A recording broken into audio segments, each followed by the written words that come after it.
Good morning বন্ধুরা, তোমরা কেমন আছো? আশা করি ভালো আছো। আমিও ভালো আছি।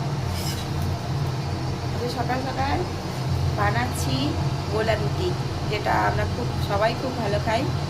আজকে মেয়ে বললো খাবো, তাই জন্য বানাচ্ছি। ময়দা, ডিম, নুন আর ধনে পাতা, কাঁচা লঙ্কা, পেঁয়াজ সব দিয়ে তো বেশ বড় বড় করে বানাবো। গরম গরম মেয়েটাকে দেবো আর আমরা একটা করে খাবো।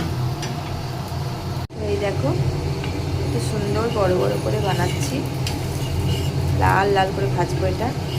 আজকে টিফিনে এটাই খাবো সবাই মিলে। দারুণ লাগে এগুলো খেতে, একটু সস হলে বা একটু আচার, তাই দিয়েই খাওয়া হয়ে যায়, আর কিচ্ছু লাগে না। আজকে সকালের আমাদের ব্রেকফাস্ট গোলা রুটি।